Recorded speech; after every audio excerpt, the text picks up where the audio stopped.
انسا اور انس اپنی زندگی میں بہت خوش ہیں۔ دونوں ایک دوسرے کے ساتھ خوش ہیں اور ایک دوسرے کا ساتھ پا کے خوش ہوتے ہیں۔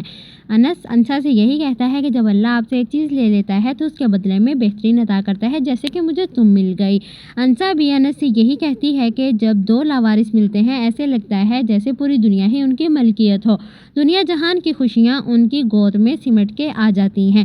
پھر انسا اور انس دونوں شاپنگ پہ جاتے ہیں۔ انسا اپنے پیسوں کی شاپنگ کرواتی ہے، دونوں بہت زیادہ خوش ہوتے ہیں۔ انسا انس سے یہی گلہ کرتی ہے کہ تم نے میرے پیار اور محبت کا اتنا بے رخا سا جواب کیوں دیا، تم نے تو تھینک یو بھی نہیں بولا۔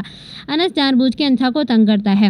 شایان دونوں کو شاپنگ کرتے ہوئے دیکھ لیتا ہے تو اس سے یہ بات برداشت نہیں ہوتی۔ جیسے ہی انسا اور انس گھر آتے ہیں، شایان جان بوجھ کے انسا کو چڑانے کے لیے کہہ دیتا ہے کہ امی پھپھو کو منع کرے، ایسے تو وہ اپنی ساری جائیداد لٹا دیں گی، پہلے وہ اپنے بھتیجے کو پیسے دیتی تھی، اب تو اس کی بیوی کو بھی پیسے دیتی ہیں۔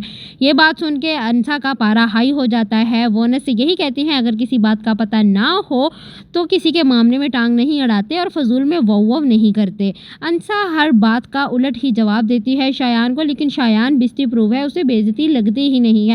انسا اس کی اچھی خاصی کلاس لیتی ہے اور اسے کہتی ہے کہ میرے پیسوں پر اور میری شاپنگ پر آئندہ نظر رکھی تو تمہارا منہ توڑ دوں گی، اور نہ ہی میرے پیسوں کو کسی اور کا نام دینا، یہ میری اپنی محنت کی کمائی ہے۔ شایان پھر بھی باز نہیں آتا، وہ انسا اور انس سے بہت زیادہ جیلس ہوتا ہے۔ اسے اس بات کی ہی تکلیف ہوتی ہے کہ یہ دونوں آپس میں اتنا خوش کیوں ہیں۔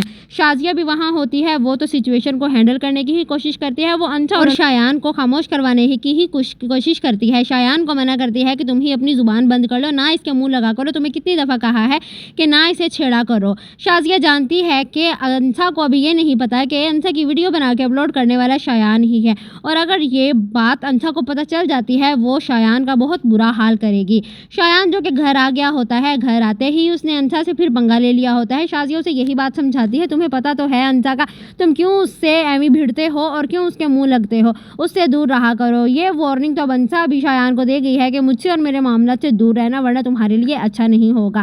پھر دونوں انسا اور انس کمرے میں آ کے اپنی کی ہوئی شاپنگ دیکھتے ہیں، دونوں ایک دوسرے کے ساتھ بہت خوش ہوتے ہیں۔ انس بھی انسا سے کہتا ہے کہ تم دفع کرو شایان کو، تم اپنا موڈ صحیح کرو اور ہم اپنی شاپنگ دیکھتے ہیں۔ دونوں ایک دوسرے کے ساتھ بہت خوش ہیں اور اپنی شاپنگ کو انجوائے کرتے ہیں۔